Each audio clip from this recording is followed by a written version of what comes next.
నారా లోకేష్ గారు deputy CM కావాలని Telugu Desam party కార్యకర్తలు కోరుకోవటం ఇప్పుడు రాష్ట్రంలో హాట్ టాపిక్గా మారిందండి. దీన్ని వైఎస్ఆర్సీపీ ఎలాగైనా ఉపయోగించుకుని కూటమిని విచ్ఛిన్నం చేయాలని ఆ పార్టీ ప్రయత్నాలు ఆ పార్టీ చేస్తుంది. జనరల్గా ఏ పార్టీ అన్నా, ఏ రాజకీయ పార్టీ అన్నా చేసేది ఆ పార్టీ బలోపేతానికి కృషి చేస్తూ ప్రత్యర్థిని బలహీనపరచడానికి కృషి చేస్తాయి. దానికి ఏ పార్టీ కూడా అతీతం కాదు. అలాగే వైసీపీ పార్టీ కూడా ఇప్పుడు కూటమిలో వస్తున్న ఇలాంటి నిర్ణయాల్ని భూతద్దులో పెట్టి చూపించడం ద్వారా కూటమిని దూరం చేసి జగన్మోహన్ రెడ్డి గారి పాదయాత్ర ద్వారా ప్రజలకు దగ్గర అవ్వాలి, అటు వైసీపీ పార్టీ బలపడాలి, ఇటు కూటమి బలహీనపడాలని వాళ్ళ ప్రయత్నం వాళ్ళు చేస్తున్నారు. సేమ్ అలాగే కూటమిలో ఉన్న మూడు పార్టీలు కూడా కూటమి ధర్మం ప్రకారం, పొత్తు ధర్మం ప్రకారం ఆ రోజు ఏదైతే రూల్స్ అండ్ రెగ్యులేషన్స్ పెట్టుకున్నారో అవి యథాతథంగా పాటిస్తూ ఎవరి పార్టీలను వాళ్ళు బలోపేతం చేసుకోవడానికి వాళ్ళ ప్రయత్నాలు వాళ్ళు చేస్తున్నారు. ఇందులో ఏ పార్టీ కూడా అతీతం కాదండి. అయితే కూటమి గెలిచిన తర్వాత ఇంతకాలానికి తెలుగుదేశం పార్టీ ఒక్క అడుగేసింది పార్టీ బలోపేతానికి. లోకేష్ గారిని చూసి దాదాపు 1 కోటి సభ్యత్వాలు వచ్చాయి. ఆయన్ని ఇంకా నాయకుడిగా, డిప్యూటీ సీఎంగా ముందుకు తీసుకొస్తే ఇంకా పార్టీ బలోపేతం అవుతుంది అనేది తెలుగుదేశం పార్టీ కార్యకర్తల ఆకాంక్ష. అలాగే బీజేపీ పార్టీ కానీ, జనసేన పార్టీ కానీ ఆ పార్టీల బలోపేతానికి ఆ నాయకులు కూడా చాలా అడుగులేశారు ఇప్పటికే. దానిలో మొదటగా మనం బీజేపీ గురించి మాట్లాడుకుంటే, బీజేపీ పొత్తు ధర్మం ప్రకారం ఆంధ్ర రాష్ట్రానికి ఏవైతే కేటాయిస్తానో ఆ కేటాయింపులన్నీ చేస్తూనే, తెలుగుదేశం పార్టీకి, జనసేన పార్టీకి ఇస్తానన్న పదవులు ఇస్తూనే, బీజేపీ పార్టీ ఇక్కడ సింగిల్గా బలపడడానికి కూడా బీజేపీ పార్టీ తన ప్రయత్నాలు తను చేసుకుంటుంది. దానిలో మొదటి అడుగు మెగాస్టార్ చిరంజీవి గారిని బీజేపీ దగ్గర చేసుకునే ప్రయత్నాలు. నరేంద్ర మోడీ గారు ఎప్పుడొచ్చినా సరే కాంగ్రెస్ పార్టీ నాయకుడిగా, మాజీ మంత్రిగా ఉన్న చిరంజీవి గారిని మోడీ గారి పక్కన ప్రోటోకాల్ ఇచ్చి కూర్చోబెట్టడం ద్వారా, ఆయన దగ్గరుండి తీసుకెళ్లడం ద్వారా ఆయన త్వరలో బీజేపీలో చేరబోతున్నాడు అనే ఒక సందేశాన్ని ఆంధ్ర ప్రజలకి బీజేపీ పార్టీ ఇచ్చిందండి. బీజేపీ పార్టీకి చిరంజీవి గారు చాలా పెద్ద ఎసెట్ అవుతారు. చిరంజీవి గారితో పాటు ఆ విశాఖ డైరీకి చెందిన నాయకుడు ఎవరో ఆయన, మన అసెంబ్లీ స్పీకర్ అయ్యన పాత్రుడు గారు కూడా అన్నారట, ఆయన్ని మాత్రం కూటమిలో ఏ పార్టీ తీసుకొద్దని చెప్పినా కూడా బీజేపీ పార్టీ ఆయన్ని ఆ పార్టీలో చేర్చుకుంది. ఆయనతో పాటు నిన్న కాక మొన్న రవిచంద్రారెడ్డి అనే వ్యక్తిని కూడా బీజేపీ చేర్చుకుంది. రవిచంద్రారెడ్డి వైసీపీలో ఉన్నప్పుడు తెలుగుదేశం పార్టీని, జనసేన పార్టీని మన బూతులు తిట్టేవాడు. రవిచంద్రారెడ్డిని బీజేపీలో చేర్చుకోవడం ఏంటంటే బీజేపీ బలోపేతానికి ఆ పార్టీ కృషి చేస్తుంది. ఇక్కడ అదేం తప్పు కాదు. కూటమిలో పొత్తు ధర్మాన్ని పాటించకపోతే తప్పు, కానీ బీజేపీ పార్టీ తన సొంతంగా ఇక్కడ బలపడడానికి చేసే ఏ ప్రయత్నం కూడా తప్పు కాదండి. సేమ్ అలాగే జనసేన పార్టీ పవన్ కళ్యాణ్ గారు కూడా అద్భుతమైన రాజకీయ వ్యూహాలు వేశారు. అద్భుతమైన రాజకీయ చతురత ఆయన ప్రదర్శించాడు ఇక్కడ జనసేన పార్టీ బలోపేతానికి.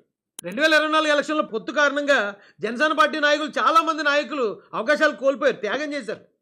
అక్కడ అవకాశాలకు మించిన నాయకులు ఆల్రెడీ జనసేన పార్టీలో ఉండగానే వైఎస్ఆర్ కాంగ్రెస్ పార్టీ నుంచి బాలినేని శ్రీనివాసరెడ్డిని, సామినేని ఉదయభాను, అలాగే గంజి చిరంజీవి గారు అనే నాయకుల్ని జనసేన పార్టీ చేర్చుకోవడం అంటే దేనికి నిదర్శనం అనుకున్నారు? అది ఆ పార్టీ బలోపేతానికి పవన్ కళ్యాణ్ గారు కృషి చేస్తున్నారంటానికి నిదర్శనం. కొత్త నాయకులు రావడం ద్వారా పార్టీకి ఇంకా బలం పెరుగుతుంది అనేది పవన్ కళ్యాణ్ గారి ఆలోచన. ఆ జనసేన పార్టీని బలోపేతం చేయడానికి ఆయన తీసుకున్న ఏ నిర్ణయం కూడా తప్పు కాదు. ఇక ఆయన పవన్ కళ్యాణ్ గారు అక్కడితో ఆగకుండా, నేను కూటమిలో ఉన్నా సరే జనసేన పార్టీకి అంటూ ప్రత్యేక ఐడెంటిటీ ఉంది అనేది నిరూపించుకోవడానికి ఆయన వేసిన కొన్ని అడుగులు నెవర్ బిఫోర్ ఎవర్ ఆఫ్టర్ అసలు ఆంధ్రప్రదేశ్ పాలిటిక్స్లో.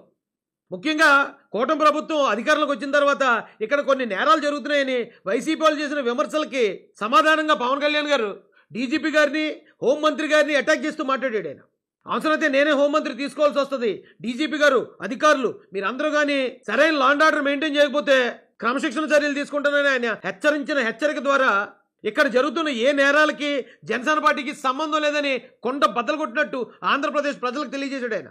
లేకపోతే ఆయన కూటమిలో డిప్యూటీ సీఎంగా ఉన్నప్పుడు ఆయన ఒక ఛాంబర్లో మీటింగ్ పెట్టి 4 గోడల మధ్య హోంమంత్రి గారిని, డీజీపీ గారిని రమ్మంటూ వచ్చి కూర్చుంటారు వాళ్ళు. అక్కడ చెప్పొచ్చు ఈయన. కానీ ఇది 4 గోడల మధ్య చెప్పకుండా 4 మైకుల మధ్య, అంటే ప్రెస్ మీట్లో చెప్పాడంటే దానికి కారణం ఏంటంటే ఇక్కడ జరిగే ఏ నేరాలకి జనసేన పార్టీకి సంబంధం లేదు, మేము క్లీన్గా ఉన్నాం అనేది జనసేన పార్టీ ఇమేజ్ని బిల్డ్ చేసుకోవడానికి ఆయన చేసిన ప్రయత్నం అది. ఇక కాకినాడలో జరిగిన సీజ్ ద షిప్, అది మొత్తం ఆంధ్రప్రదేశ్నే కాదు దేశాన్ని ఒకసారి ఆశ్చర్యపరిచింది. నిజానికి ఆ షిప్ని కాకినాడ కలెక్టర్ గారు ఆఫ్ చేశారు, ఇందులో అక్రమ బియ్యం రవాణా జరుగుతుందని. అయితే కలెక్టర్ గారు ఆఫ్ చేశారు కాబట్టి లోకల్ ఎమ్మెల్యే గారు వెళ్ళాలి అక్కడికి, లేదా అది పెద్ద స్థాయి నేరం అయితే డైరెక్ట్గా సీఎం గారు వెళ్ళాలి. అటు సీఎం గారు వెళ్లకుండా, ఇటు లోకల్ ఎమ్మెల్యే గారు వెళ్లకుండా దాన్ని పవన్ కళ్యాణ్ గారు వెళ్ళి సీజ్ ద షిప్ అని ఆ క్రెడిట్ని ఆయన ఎందుకు క్లెయిమ్ చేసుకున్నారు? అదంతా జనసేన పార్టీకి ఇమేజ్ని బిల్డ్ చేయడానికే. నిజానికి ఆ షిప్ విషయంలో షిప్ను సీజ్ చేయడానికి రాష్ట్ర ప్రభుత్వానికి అధికారాలు లేవని కొంతమంది అన్నారు. 2 రోజుల తర్వాతే దాన్ని వదిలిపెట్టడం జరిగిందన్నారు. పవన్ కళ్యాణ్ గారు వెళ్ళకముందే కలెక్టర్ గారు సీజ్ చేశారన్నారు.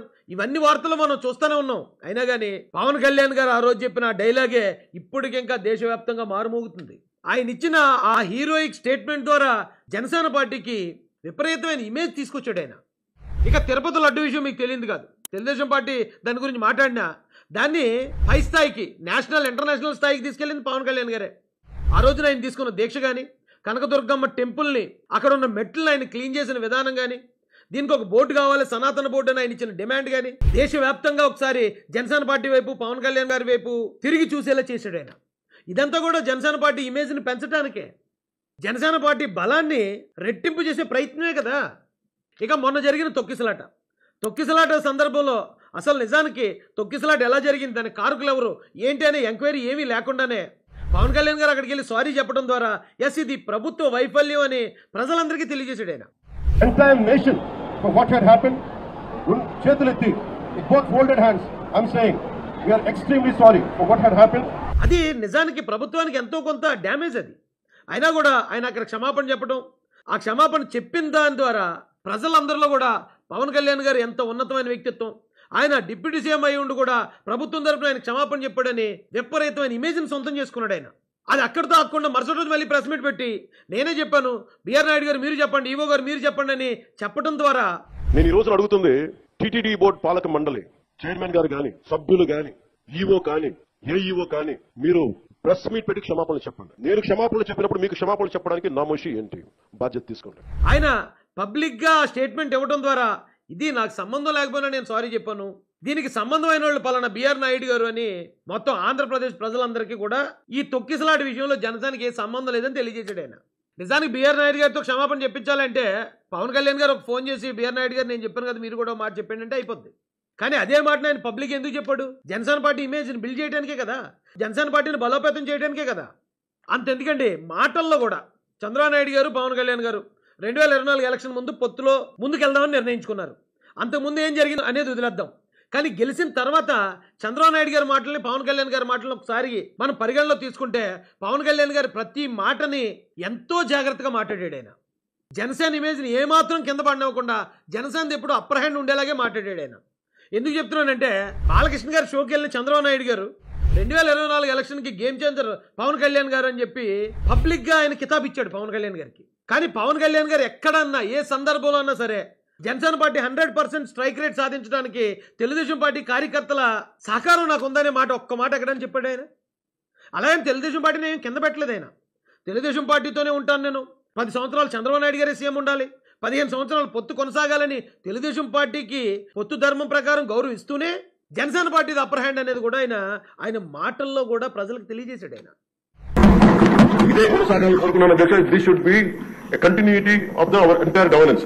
గౌరవ ముఖ్యమంత్రి గారికి నేను మాటిస్తున్నాను, ఆయన ఏ కళ అయితే కన్నారో ఆ కళ నెరవేర్చడానికి పూర్తి చేయడానికి మేము అందరం సంసిద్ధంగా ఉన్నామని తెలియజేసుకుంటూ, మీరు 5 సంవత్సరాలు కాదు గౌరవ ముఖ్యమంత్రి గారు తెలియజేస్తున్న అధ్యక్ష, మీరు ఇంకొక దశాబ్దం కూడా ఈ రాష్ట్రానికి ముఖ్యమంత్రిగా కొనసాగి కూటమి ధర్మాన్ని కొనసాగిస్తూ జనసేన పార్టీ బలోపేతానికి ఇన్ని ప్రయత్నాలు చేస్తున్న పవన్ కళ్యాణ్ గారిని మనం అందరూ అప్రిషియేట్ చేయాలి. అలాగే బీజేపీ వారిని మనం అందరూ అప్రిషియేట్ చేయాలి. దానిలో భాగంగానే మొదటి అడుగేసిన తెలుగుదేశం పార్టీని కూడా ఖచ్చితంగా అప్రిషియేట్ చేయాలండి. తెలుగుదేశం పార్టీ కార్యకర్తలు ఈ పార్టీ బలోపేతానికి యువనాయకుడు ముందుకు రావాలి, బాధ్యతలు చేపట్టాలని కోరుకోవటం అదేం కూటమి ధర్మానికి వ్యతిరేకం కాదండి. దాన్ని ఎవరు అపార్థం చేసుకోవద్దు. దాన్ని ఒకవేళ వైసీపీ వాళ్ళు అనుకూలంగా మార్చుకోవడానికి ఇది పవన్ కళ్యాణ్ గారిని అవమానించడానికనో, కూటమి ధర్మానికి వ్యతిరేకంగా తీసుకున్నారనో, చంద్రబాబు నాయుడు గారు కుట్ర పొందుతున్నారనో వాళ్ళు చేస్తున్న తప్పుడు ప్రచారాన్ని దయచేసి ఎవరు నమ్మకండి. లోకేష్ గారు డిప్యూటీ సీఎం అవ్వాలనేది, లోకేష్ గారు సీఎం అవ్వాలనే కోరిక కేవలం తెలుగుదేశం పార్టీ అంతర్గత విషయం. నిజానికి తెలుగుదేశం పార్టీ దగ్గర 134 ఎమ్మెల్యే సీట్లు ఉన్నాయి. ఆయన సీఎం అవడానికన్నా, ఆయన డిప్యూటీ సీఎం అవడానికన్నా అన్ని అర్హతలు, అవకాశాలు ఈ రోజున తెలుగుదేశం పార్టీలో ఉన్నాయండి. అయినా కానీ కొద్దిమంది దీన్ని తప్పుతో పట్టించడానికి లోకేష్ గారిని డిప్యూటీ సీఎం చేయాలంటే పవన్ కళ్యాణ్ గారిని సీఎం చేయండి అని ఒక వాదనని వైసీపీ వారు ముసుగులో ముందుకు తీసుకొస్తున్నారు. నిజానికి జనసేన పార్టీ నుంచి ఏ కార్యకర్త కూడా ఇది అడగట్లేదు. ఎందుకంటే వాళ్ళకి తెలుసు 2024 ఎలక్షన్లో 21 స్థానాలు జనసేన పార్టీ గెలుచుకుందనే విషయం తెలుసు.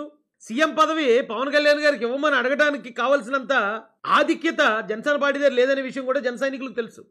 అందుకే జన సైనికులు పవన్ కళ్యాణ్ గారిని డిప్యూటీ సీఎంగా చూడాలని కోరుకున్నారు.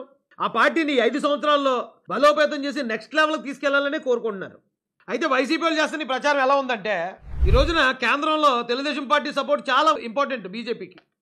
అవును, మేము ఇచ్చే సపోర్ట్ మీకు ఇంపార్టెంట్ కాబట్టి తెలుగుదేశం పార్టీలో ఒక ప్రధానమంత్రి చేయండి అన్నట్టు ఉంది. అలాంటి తప్పుడు ప్రచారం కూడా వైసీపీ వాళ్ళు చేస్తున్నారు. తస్మాత్ జాగ్రత్త. కూటమిలో ఉన్న మోడీ గారు, చంద్రబాబు నాయుడు గారు, పవన్ కళ్యాణ్ గారు ఒకరికొకరు సహకరించుకుంటున్నారు. ఎవరి పార్టీలు వాళ్ళు ఇండివిజువల్గా బలోపేతం చేయడానికి వారి ప్రయత్నాలు చేసుకుంటున్నారు. దీనిలో ఎవరు తప్పుపట్టడానికి లేదు. ఒక పార్టీ అంతర్గత విషయాల్లోకి మరో పార్టీ ఎంటర్ అవడానికి లేదు. అయితే కొద్దిమంది ముసుగు దొంగలైతే మనకి ఇలాంటి భేదాభిప్రాయాలు, అపార్థాలు క్రియేట్ చేయడానికి చాలా గట్టిగా ప్రయత్నిస్తున్నారు.